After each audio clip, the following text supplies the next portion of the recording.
Tala falava I le nei vaenga o telefon mai le si fonga le lo mua. E whaale a whae o ni mai o le misela o wha mao ni mai I le tūmalo o Northland I se lipoti au pito lata mai le matanga ruenga o le soifua malo lo ina. Na ta ua le nei lipoti o le asforele taruai le ana wha mao ni ai le tangata totasi le ua whaina I le misela. Ai ese ai isi e totolu ia na awhia ai le wha mai ai ua wha solo manu ia I le teimi nei. Wha iloa le wha tonu o le puipuinga lo tele le tamaitai fo mai o Susan Jack.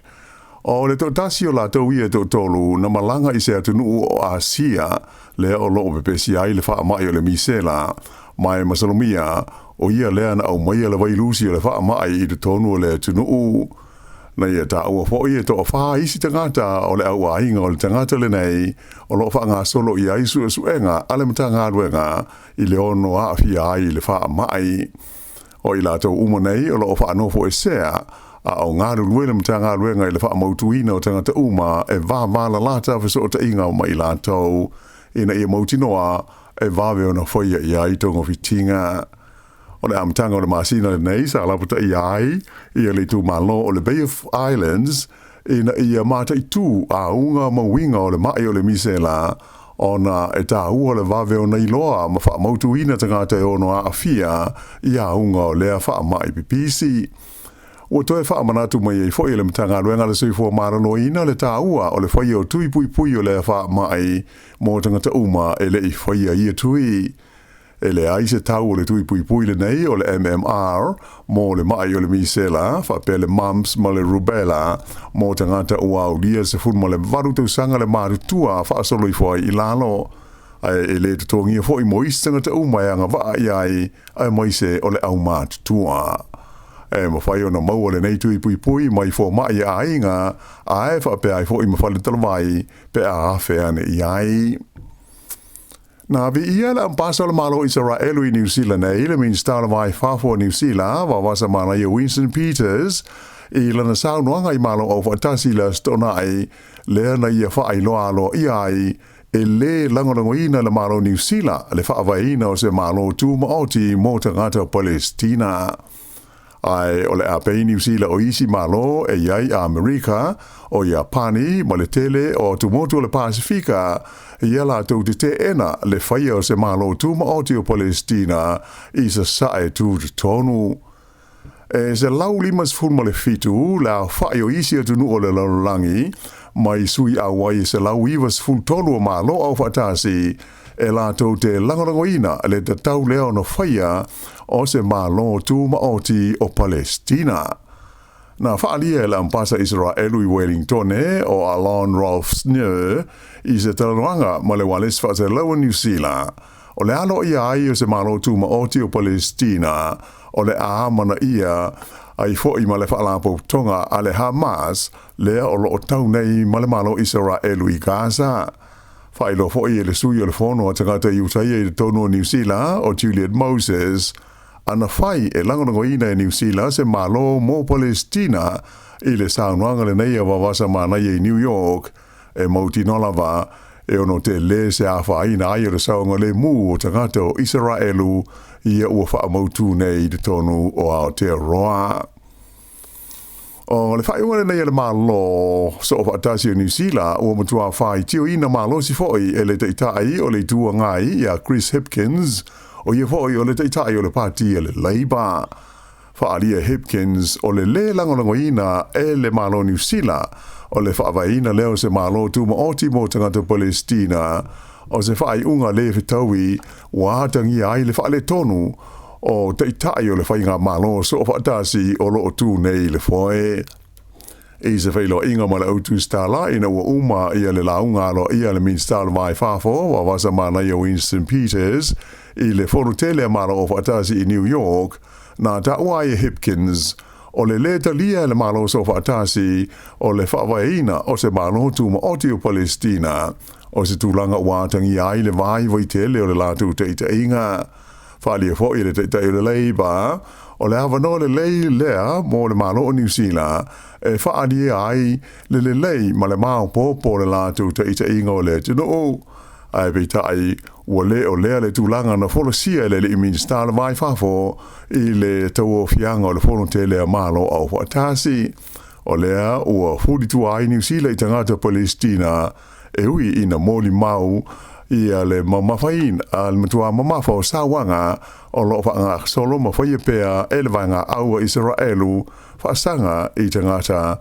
o Palestina i le tau o lo fa i Gaza.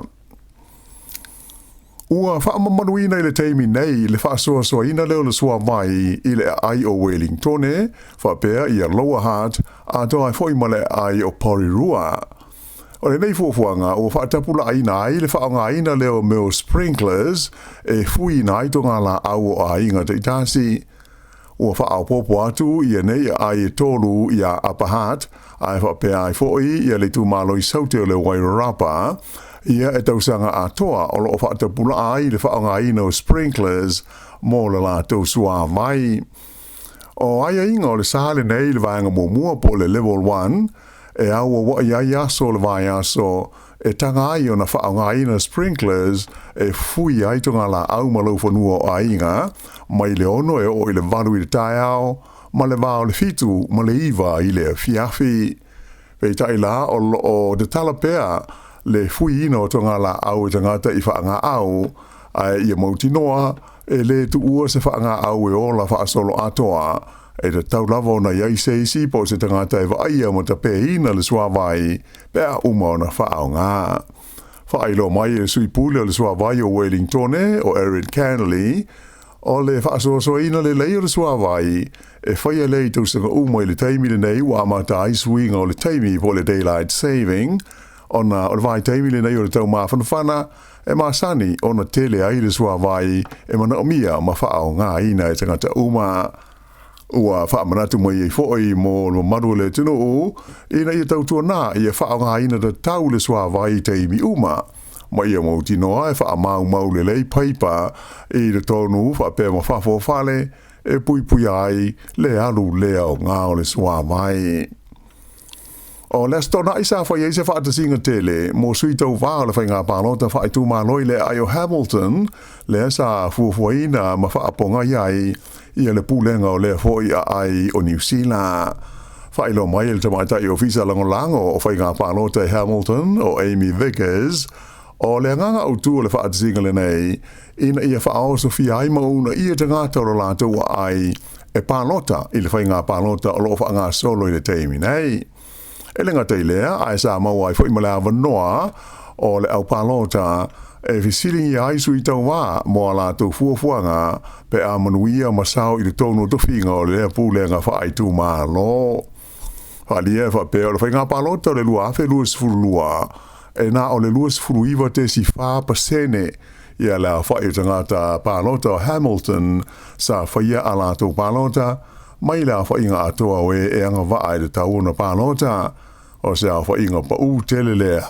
o lo o mana o le pulenga ina ia si itia i le nei whai ngā palota. O le palota o lo wha ngā solo le teimi nei le na o Hamilton ai whapeo na awhi ai isi ai uma mai tū malo o New Zealand atoa. O le asas futasi o le masina fau o Oktopa e tāpuni ai ma whaamuta ia lea whai ngā whiliwhilinga e mai ua toi whaamanatu mai ei fwoi mo le au palota uma ina ia manatua e whai e tātou palota i pepa ia ua uma na meli nātu i le amatanga o se tema. Sa whaonga ina leo ia se pepper spray whapea le taser a toa mo se tei whao ai maise o se whana e tāo fi ai ia se li i le teimi o se vevesi na tūla i mai Wellington e leo uli o le san nafi. O le tangata na fi ai fa pe na ulfale le fale se ai ngai le wala le Annie Road le Annie Street i le pitanu o Wadestown ma ia fa ma taui nai tangata o le ai ngai se a penga sa tau foi foi na te ave fa malosi ma se ta vale na oso le rei tangata i le tono le fale ina o tau nu o tu i ai le leo mai u ina fa nga ina i le leo le pepper spray ai fa pe le taser a toa mo se te fau ina ia mo fai ona tau fi ai le nei tangata na muli ane ave o ye le mai e tonga fiti ai o na manuanga mai o sfainga le te whau leo a toa ma se manua i lona tau au mai se purfana o le au penga malosi na whaonga i ai e leo e le ai se isi tangata na whaina ai lea whaala me lave. I Rotorua o whaanga solo ai nei sua suenga leo i le mafu anga o se whaala me lave na tupu i le fiafi le stonai i le hoi vaenga o le motu i ma tu. Le nei whaala me lave na oso ai tua mai le awala se ta vale mai mulmuliane mawai e leo ni tangata se tolua e manu nua i se anga ese mai ui ina sa so ni ai i au nanga mga luenga lave ai taimi whaala me lave whaafosei ai na umai lava le olo le totasio i la oia o le isi tangata na manua o lo tau fia le whala mai mo tonga fitinga i le taimi nei tau fia mo iai e leo le tangata ua masalo mi ai i le whaala me lave mai ua whaia ne i ai suenga i le ponga ai o le whaala me lave ta ua mai whapea ai ai se ta mai ta i e totus fulfatu sanga le matua o Rotorua o lo ofisio swani i suenga nei e leo. I nai Tala mai whawhātua New Zealand, ai titi mai e to tasi le tangata na maliu, ai to iwa isi na manunua, i na ua osa whaia se tangata se manu tā puai, o le kālesia mamona i le pito nuu e ta ua o le Grand Blanc, i le nuu o Michigan, i Amerika, i le Sā. Whailo mai leo, na poloka i le nei tangata, le whainu to o le manu i lana ta vale, ai ia whaonga ina se whana, e oso fo ia i tangata a o whaia la lātu tāpua e inga. E lenga te lea, ai na ia susulu ina fhoi ia le whalesa, a o le itau nuu atu ia i leo, mai o se taua inga whana na whaia, na maliwai pe na whasio ti ai ia lea tangata, o le awhile nei sa ilonga o na solo, ma wha leanga inai ia le nei lava maru, mai na wha lia leo, o lo o masalumia a tonu i eini si na whano ai le soifua i le awhi, ai le o mawhai na wha amautuina i le taimi nei.